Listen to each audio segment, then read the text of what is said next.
Mga bawal sa ating mga motor. Mga kaibigan, unang-unang bawal sa ating motor ay hindi po tayo maglagay ng plaka or ng temporary plate. Meron pong multa yan ng 5,000 pesos kung sakasakali na bibiyahe kayo or mahuhuli kayo ng LTO o sino mang enforcer dyan sa checkpoint na wala po tayong nilagay na plaka sa ating motor. Yan po ang unang-unang yung tatandaan.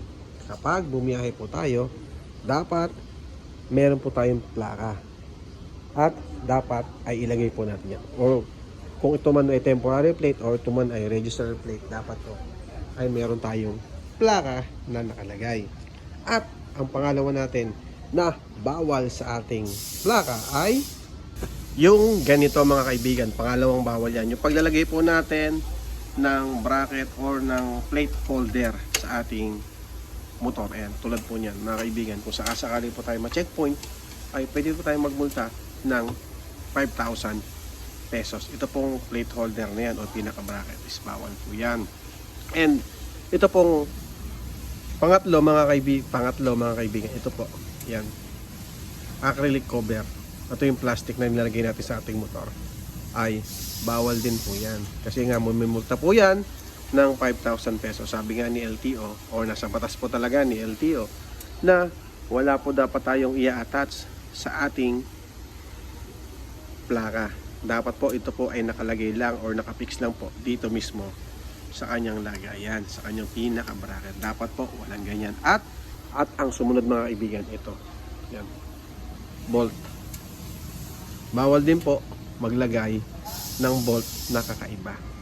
Okay?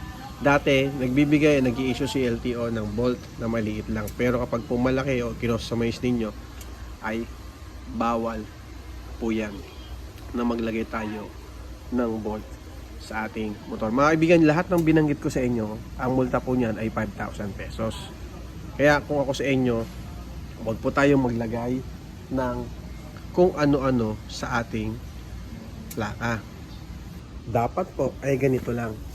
Ayan, ganyan lang yung plaka natin. Ganyan lang yung gagawin natin sa plaka natin. Hindi natin lalagyan ng kahit ano. At yung tornilyo natin ay maliit lang. Dati kasi sabi ko nga sa inyo ay nag-i-issue sila ng tornilyo. Pero ngayon dahil hindi natin alam kung anong issue o anong dahilan nila kung ba't hindi sila nagbibigay ng tornilyo sa mga motor ay yan na po, bumibili po tayo ng another na tornilyo para sa ating plaka. Okay mga kaibigan, so paalala sa lahat ng nagmumotor. Okay. So maglagay po tayo ng plaka para hindi po tayo mahuli, 5,000 pesos. At wag po tayo maglagay ng kung ano-ano sa ating motor, na kung ano mga plaka o kung ano-ano mga design sa ating plaka. Kasi nga po, kapag mahigpit ang checkpoint, maaari po tayo magmulta ng 5,000 pesos. Okay? Paalala lang. Maraming salamat. Bye-bye. Thank you.